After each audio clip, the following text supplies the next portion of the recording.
Nous allons interviewer Monsieur Michel Sapin dans son magnifique bureau à Bercy. Monsieur Sapin, savez-vous que les Français sont en émoi avec cette nouvelle taxe sur les abris de jardin? Mais c'est pas nous, c'est les autres. Voilà, bien joué. Encore? Mais combien de temps ça va durer?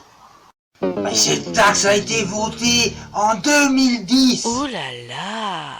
Et depuis, vous n'avez rien vu venir. Pas penser une seule seconde qu'après ce déluge de taxes et impôts que vous nous avez fait subir, ce ne serait pas la petite goutte d'eau qui ferait déborder le vase. Écoutez, j'ai déjà assez de travail avec toutes les nouvelles, sans me préoccuper des anciennes. Vieux renard, hein. Mais enfin, je constate que dans les nouvelles, au moins 10% ne servent à rien, vu que les décrets d'application ne sont jamais sortis. Par contre, ils sont bien sortis pour cette taxe supplémentaire. Je peux vous dire une chose en off. Du moment qu'on fait des lois, les Français sont contents. Personne ne cherche à savoir si elles sont applicables ou non. C'est dingue, ça. Mais c'est une taxe tellement compliquée. Mais c'est la joie de notre métier. Écoutez-moi bien. Il faut que l'abri fasse plus de 5 mètres carrés au sol et plus de 1,80 m de hauteur. À 1,79 m, vous en êtes exonéré. Les maires en encaissent une partie, mais peuvent en exonérer certains contribuables. Et en plus, son montant diffère d'un département à l'autre. Ce n'est pas formidable, ça? Mais vous êtes fou! C'est vraiment de la folie. Mais non, vous n'avez rien compris. C'est notre façon à nous de faire de la simplification.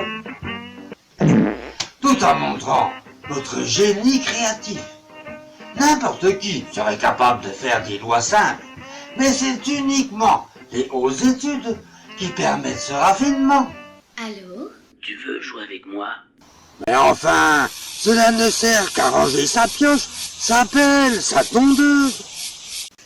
Ah, justement les tondeuses. Ça me donne une idée. Une taxe tondeuse aurait l'avantage de toucher le cœur de notre cible, les classes moyennes.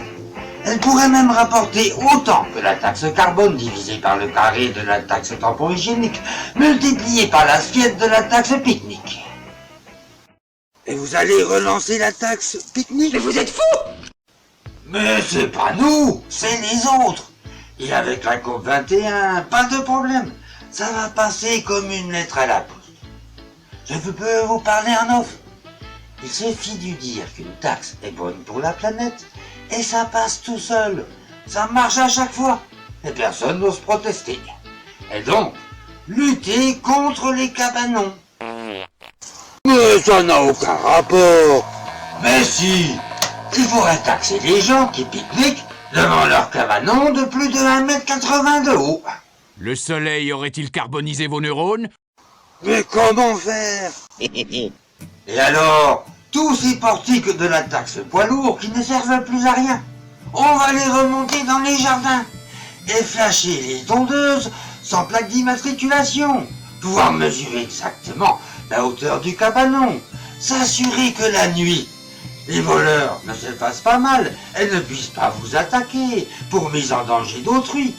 Et pourquoi pas y ajouter un parc-mètre pour ceux qui s'en serviraient autrement que pour mettre des outils. Excellent.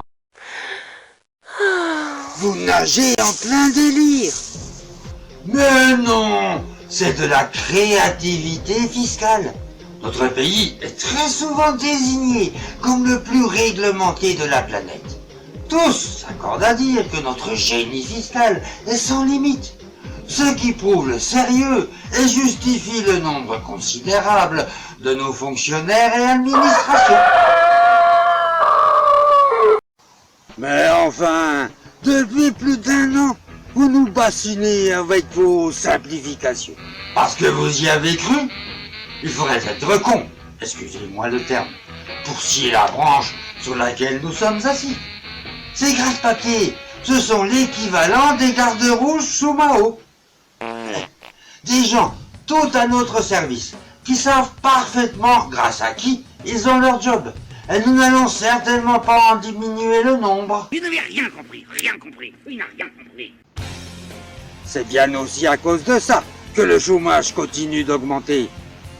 Et vous n'avez tenu aucune de vos promesses pour les entreprises.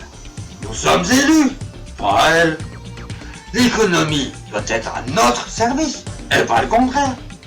Le ministre de l'économie, Macron, n'est là que comme faire valoir.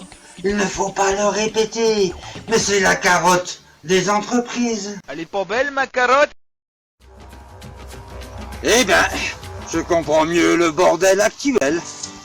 Ne vous inquiétez donc pas, j'ai encore une idée pour de nouvelles taxes en inventer. Personnellement, je pense qu'il est anormal de pouvoir fumer librement dans son jardin. Je suis en train de chercher un dispositif.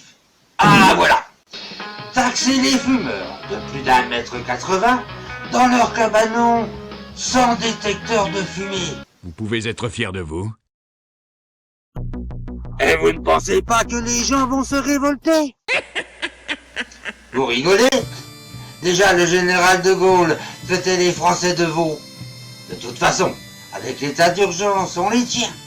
Même les droits de l'homme sont prévenus que nous ne suivrons plus ce qui est prévu. Et même la liberté, on s'assoit dessus. Même la liberté, on s'assoit dessus. On s'assoit même la liberté, on s'assoit dessus. On s'assoit dessus. On s'assoit dessus. On s'assoit dessus.